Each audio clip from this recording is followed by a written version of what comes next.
आपको तो पता ही है कि हमारी जो टेस्ट सीरीज़ है वो श्रीलंका में हो रही है और श्रीलंका की जो कंडीशंस हैं मोर और लेस आपको पता है कि बहुत ज़्यादा ऐसी होती हैं कि जिसमें एक तो वहाँ का मौसम और उसके बाद वहाँ की जो पिचेस हैं वो इतनी साजगार नहीं होती कि वहाँ पर फास्ट बॉलर्स को बहुत ज़्यादा हेल्प मिले।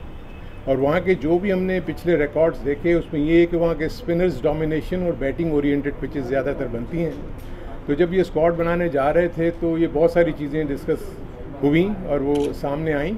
और इसमें जो सबसे बड़ा एडवांटेज हमें ये था कि वहाँ पर मिकी जो हमारे साथ हैं मिकी आर्थर, उनकी जो इनपुट थी वो बहुत ज़्यादा कारआमद साबित हुई, इसलिए कि उन्होंने वहाँ कोच किया हुआ, उनको वहाँ की तमाम कंडीशंस का आइडिया था।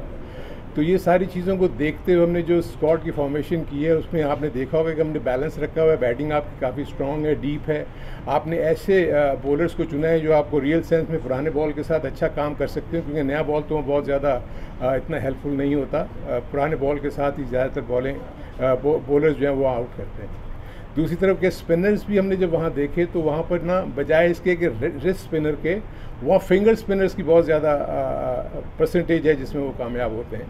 तो इसलिए इन सारी चीज़ों को रखते हुए जब हमने स्क्वाड की फॉर्मेशन की उसमें ये सारी चीज़ें शामिल थीं और उसी के नतीजे में स्क्वाड आपके सामने है। आपके सामने सारा 16 प्लेयर्स का स्क्वाड है।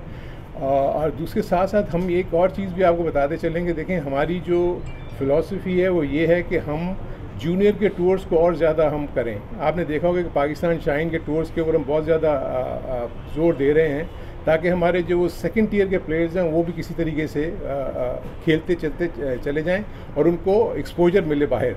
तो इसीलिए अब हमारा जो मिक्स होगा वो सीनियर टीम एक तरफ है और जूनियर यानी हमारी पाक शाहीन एक तरफ है। और उसके बाद कम से कम हमारे पास 25 से 30 लड़के ऐसे हैं जो हर वक्त किसी न किसी तरीके से वो इन्वॉल्व रहेंगे और वो उनको हम एक्सपोज करते रहेंगे इंटरनेशनल इन्वायरमेंट पे, जिससे हमें बहुत बड़ा फ़ायदा ये होगा कि आइंदा के लिए आपको पता होगा कि आपके पास बैकअप स्ट्रेंथ क्या है और को किस वक्त किसने फिल करना है।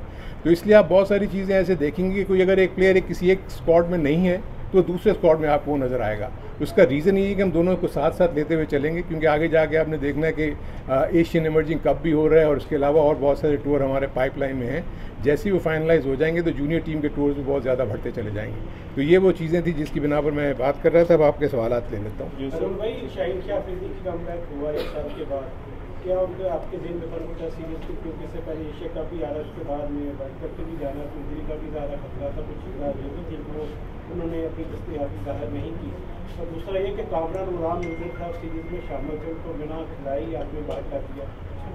देखिए, एक तो जो आपने पहले मैं शाहीन शाह अफरीदी की मैं बात कर लूँ। देखें, शाहीन शाह का मसला आप सबको पता है कि वो इंजरी की वजह से बाहर थे और हमारी जो मेडिकल टीम है और जो जिस किस्म की उन्होंने अपनी ख्वाहिश का इज़हार किया है कि वो लॉन्गर वर्जन की क्रिकेट भी खेलना चाहते हैं। और जो हम उनका वर्कलोड की मैनेजमेंट की लोग बहुत ज़्यादा बातें कर रहे हैं। इनफैक्ट उनका इस वक्त वर्कलोड बहुत कम है, उनको ज़्यादा ओवर्स करने हैं to get back to his prime fitness. So इसीलिए हम जो हैं शाहीन शाह को आपने देखा होगा कि हमने अभी काउंटी से भी रिक्वेस्ट की है कि उसको 3 दिन का मैच खिलाएं बिफोर कमिंग ओवर हेयर। सो पीछे मकसद यही है, हमारा एज बॉलर है और हम उसके ऊपर चाह रहे हैं कि जब वो एशिया कप और वर्ल्ड कप में जाए तो पूरी तरह बॉलिंग फिट हो, तो किसी किस्म की इश्यूज़ ना हो। आई थिंक वो अपनी फ़िटनेस को और अपनी बॉलिंग की फ़िटनेस को वो बरकरार रखते हुए नज़र आ रहे हैं हमें। और जिस तरीके से वो इंग्लैंड में भी परफॉर्म कर रहे हैं और इंशाल्लाह यहाँ आकर भी जब वो कैंप को ज्वाइन करेंगे और वहाँ श्रीलंका जाएंगे तो इसलिए वो वहाँ पर बड़ी अच्छी कारकर्दगी दिखा सकते हैं। हाँ। दूसरा आपने कहा कामरान गुलाम। देखिए, कामरान गुलाम हमारे लूप में है, हमारे थॉट प्रोसेस में है। सो अगर आप देखेंगे कि जब ये चीज़ें आगे चलती चली जाएंगी, आप देखेंगे हमारे पास जो इस वक्त जो बेस्ट लॉट है, इस वक्त हम कोशिश यही कर रहे हैं कि उस लॉट को लेके जाएं जिन्होंने पाकिस्तान के लिए बड़ा अच्छा पीछे किया हुआ, ताकि कंटिन्यूटी रहे। और उसके साथ साथ जो भी नए प्लेयर्स अगर अंदर आएंगे तो उनको भी हम साथ लेके रखेंगे, क्योंकि स्लॉट हमारे पास ओपनर्स हैं। उसके बाद मिडिल ऑर्डर बैटिंग हमारी अच्छी खासी इस वक्त सेटल्ड है। तो इंशाल्लाह उनको कामरान गुलाम जैसे प्लेयर्स और जितने और जो फ्रेंच प्लेयर्स हैं उनको इंशाल्लाह मौके मिलते रहेंगे और वो दूसरी टीमों में आप उनके नाम देखेंगे। अरुण भाई, इससे पहले न्यूजीलैंड का जो स्क्वाड हुआ था वहाँ पे भी स्क्वाड पे कोई इतने क्वेश्चन मौजूद नहीं थे कि कोई डिजर्विंग प्लेयर रह गया हो। यहाँ पे भी हमें कुछ ऐसे ही नज़र आ रहा है। लेकिन सिलेक्शन कमेटी को लेके है कि एक सीरीज़ के बाद ही सिलेक्शन कमेटी जो है वो तब्दील कर दी गई है, और अभी जो सिलेक्शन कमेटी है उसमें हम देखें ज़्यादातर लोग ड्यूअल रोल में हैं, वो टीम के साथ भी अटैच्ड हैं, या अगर जो है वो टीम डायरेक्टर के रोल में है तो वो भी सिलेक्शन कमेटी में है। आप अकेले ऐसे एक चीफ़ हैं एज ए चीफ सेलेक्टर जो वहाँ पर मौजूद हैं, तो इसको आप किस तरह से देख रहे हैं? आई थिंक इसमें भी अगर आप थोड़ी फ़िलासफ़ी को देखेंगे तो आपको हमेशा से पता है कि जब भी कभी पाकिस्तान की टीम की सिलेक्शन होती थी तो हमेशा से एक डिस्कॉर्ड था कि कहते थे कि जी सिलेक्शन कमेटी और टीम मैनेजमेंट एक पेज पे नहीं है, सिलेक्शन कमेटी और कैप्टन एक पेज पे नहीं है। तो इस सारी चीज़ों को दूर करने के लिए आई थिंक ये इस चीज़ को अपनाया गया है कि क्यों नहीं, हम जिन्होंने टीम को चलाना है, आप जब पाकिस्तान की टीम बनाते हैं तो बेसिकली आप 15 से 20 प्लेयर्स के गिर्द ही घूमते हैं, और उन्हीं में से आपने 16 प्लेयर्स को सिलेक्ट करना होता है, और जो लोग टीम के साथ होते हैं उनको बहुत ज़्यादा बेहतर तरीके से पता लग रहा होता है कि इसमें से कौन से ऐसे प्लेयर्स हैं जिन्होंने आगे जाना है और कौन से ऐसे प्लेयर्स हैं जिनको हम अभी थोड़ा सा बिठा के दूसरे प्लेयर्स को मौका दें। तो इस वजह से ये जो मिक्स है ना, ये आपको पता लगेगा कि आइंदा चल के आप इसको बेनिफिट्स नज़र आएंगे। ऑलरेडी आपने देखा है कि जब से हम ये सिलेक्शन कमेटी आई है, आपने पहले कभी नहीं देखा था कि पाकिस्तान में रोटेशन का प्रोसेस था। अब हम हर प्लेयर को उसके मुताबिक इस्तेमाल कर रहे हैं, रिक्वायरमेंट के मुताबिक इस्तेमाल कर रहे हैं, उसकी फ़िज़िकल फिटनेस की कंडीशन को देखते हुए इस्तेमाल कर रहे हैं, रेस्ट भी उनको मिल रहा है और वो खेल भी रहे हैं। तो आई थिंक इस वजह से मैं समझता हूँ कि ये बड़ा अच्छा मिक्स है। अरुण भाई, आपने कहा रोटेशन पॉलिसी के तहत ये प्लेयर सेलेक्ट किए जा रहे हैं, जो यहाँ नहीं होंगे वो किसी और फॉर्मेट में आ जाएंगे। मोहम्मद वसीम को चीफ सिलेक्शन कमेटी से फारिग करके आपको और इस सेटअप को लाने का मकसद ये था कि हम ऑस्ट्रेलिया से होम सीरीज़ हारे, हम इंग्लैंड से हारे और हम न्यूजीलैंड से भी नहीं जीत सके थे। तो ये प्लेयर्स को अकोमोडेशन की बुनियाद के ऊपर सिलेक्ट किया जा रहा है, या पिछले जो होम सीरीज़ में हमारे साथ हुआ है उसको देख के आगे टीमें बनाई जा रही हैं? नहीं, ऐसा कोई चीज़ नहीं है। देखिए, इनफैक्ट होता ही है कि ऑन द गिवन डे आपको पता होना चाहिए कि आपके पास जो लॉट है कौन करंट फॉर्म में है, उसकी फ़िटनेस उस मयार के मुताबिक है कि हम उसको मौका दें। कई ऐसे प्लेयर्स भी होते हैं कि जो अगर फॉर इंस्टेंस अगर किसी सीरीज़ में खेले हैं, वो कामयाब नहीं हुए या कामयाब हुए हैं, पता लगा उनके फिटनेस लेवल्स गिर गए हैं। सो ये वो सारी चीज़ें जब हम उसको इवेल्युएट करते हैं, उसके बाद जाके हम स्क्वाड की फॉर्मेशन करते हैं। रोटेशन पॉलिसी जो 8 टेस्ट मैचेस का डिबैकल है उसको नजर रखा गया या रोटेशन? नहीं, देखिए, वो डेफिनेटली पुरानी चीज़ों के जो रिजल्ट्स हैं वो तो आप सामने रखेंगे ना। जो आप रोटेशन पॉलिसी की बात करें, कि रोटेशन पॉलिसी है क्या, कि आपने प्लेयर्स के वर्कलोड को देखते हुए किसी प्लेयर को बेंच पे बिठाना है और किसी को लेकर आना है। उसको इस वजह से आप नहीं बाहर बिठाते कि वो आउट ऑफ फॉर्म है या ऐसे है। सो इसलिए रोटेशन पॉलिसी को समझने की ज़रूरत है कि वो इसलिए लाते हैं कि प्लेयर का जो वर्कलोड है उसको मैनेज किया जाए, जहाँ उसको ज़रूरत है रेस्ट करने की उसको रेस्ट करवाया जाए, और जहाँ ज़रूरत ना हो हम उसको खिलाएँ, और मुसलसल भी खिलाते रहते हैं। तो ये वो चीज़ें हैं जो जिसका आप सवाल कर रहे हैं।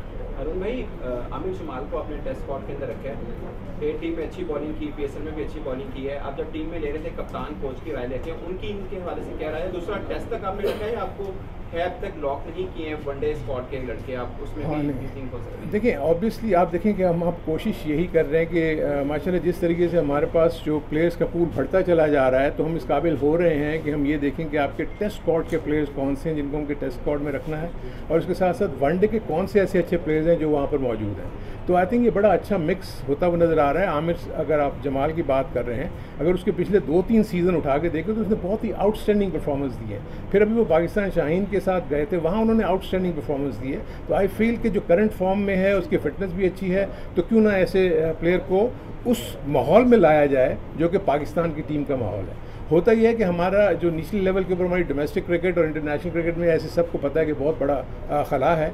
तो जैसे ये प्लेयर्स जब जाके पाकिस्तान टीम के माहौल में आएंगे तो उनको पता लगेगा कि वहाँ रिक्वायरमेंट क्या है, उनको वहाँ अपने आप को मेंटेन करने की और अपनी परफॉर्मेंसेस दिखाने की। सो आई थिंक ये इस वजह से भी हम बहुत सारे ऐसे यंग प्लेयर्स को साथ हम इसलिए भी लगाते हैं ताकि उनको वहाँ का पता लगे, और उसके बाद जब वहाँ से वो वापस आएँ तो वो उसके मुताबिक फिर अपना काम करें, अपनी फिटनेस के ऊपर, अपनी क्रिकेट स्ट्रेंथ्स के ऊपर, अगर वो बैटिंग कर रहे हैं या बॉलिंग कर रहे हैं। सो ये एक पूरे का पूरा एक थॉट प्रोसेस है जिसको लेके हम चल रहे हैं। लास्ट क्वेश्चन जी, अरुण भाई बताइएगा कि अजहर अली की रिप्लेसमेंट किसको आप देख रहे हैं, और दूसरा कि मोहम्मद हुमैरा को आपने रखा है, क्या वो अजहर अली की रिप्लेसमेंट है?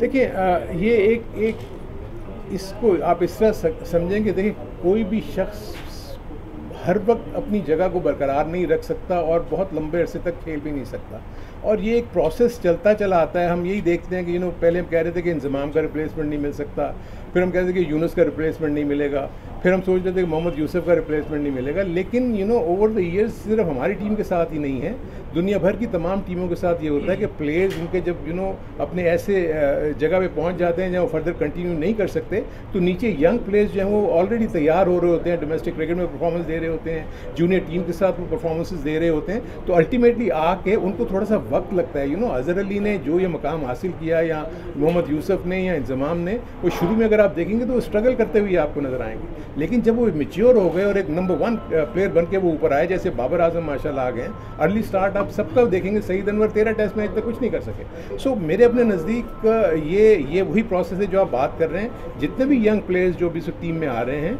ये अजहर अली की जगह भी ले सकते हैं, प्रोवाइडेड कि वो अपने आप को मुसलसल अपनी उस फिटनेस को और अपनी परफॉर्मेंस को दिखाते रहें, ताकि हम आगे चल के जो है वो हर उस प्लेयर का जो कि इस वक्त निकल रहा है उसका रिप्लेसमेंट हम तैयार कर सकते हैं। लास्ट हारून भाई, आबिद अली कैंप उन्होंने ज्वाइन करी है, बड़ी खुशहाइन बात है। उनका फ्यूचर आप क्या देख रहे हैं, कब तक वो टीम में कमबैक कर सकते हैं? और साथ साथ आप बता दीजिए कि श्रीलंका की कंडीशंस की आपने बात की कि मिकी को बड़ा अच्छी तरह वो जानते हैं, वहाँ से काम करके आए हैं, तो पाकिस्तान के पास अभी 3 फास्ट बॉलर्स हैं, आमिर जमाल भी हमने ऐड किया, तो आमिर जमाल और हुरैरा में से किसी को मौका देने का चांस इसमें मिल सकता है उन्हें? देखिए, 2 टेस्ट मैचेस हैं, अगर आप अपने जहन में रखें, और अगर आप श्रीलंका की पूरी अगर वो उठा के देखेंगे जो भी प्लेइंग 11 बनती है ना, 2 फास्ट बॉलर्स से ज़्यादा वहाँ खेलते नहीं है, ज़्यादातर स्पिनर्स खेल रहे होते हैं। श्रीलंका के पास भी स्पिनर्स हैं, 2 फास्ट बॉलर्स, क्योंकि वो पुराने गेंद के रिवर्स स्विंग की जो हम बात करते हैं वो सामने रखते हुए हम देखते हैं।